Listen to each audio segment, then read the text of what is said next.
వచ్చినా కానీ మన వెహికల్ ఆపేసి సార్కు ఇన్ఫార్మ్ చేయాలి, ఈ రోజు నుంచి వెహికల్స్ రావాలని చెప్పాలని నేను అనుకుంటున్నాను.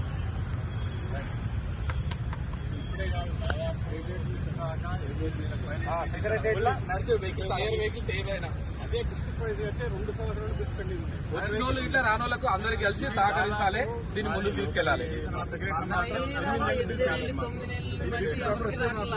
కాకపోతే ఎప్పుడు బంద్ చేద్దామని ఒకసారి మనం డిసైడ్ చేసుకుని రాష్ట్ర వ్యాప్తంగా అన్ని తెలంగాణలో ఉన్న అన్ని హైవే అన్ని బంద్ చేస్తాం. మేము ఒకటి బంద్ చేస్తే రెండోది ఒకటే కాదు, యావత్ తెలంగాణలో ఎన్ని హైవే అన్ని బంద్ చేద్దాం.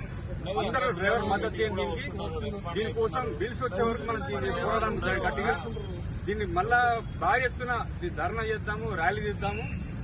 అదేదో టైం తీసుకొని అందరినీ ఇన్ఫార్మ్ చేస్తాం. మనం ఈ రోజు సెక్రటరీలో మేము ఉన్నాం, బిల్స్ కోసం అడుగుతున్నాం పోయి చీఫ్ సెక్రటరీ గారిని.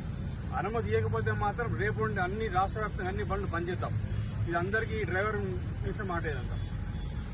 మరి రేపు అందరం బంద్ చేస్తారా ఎట్లా?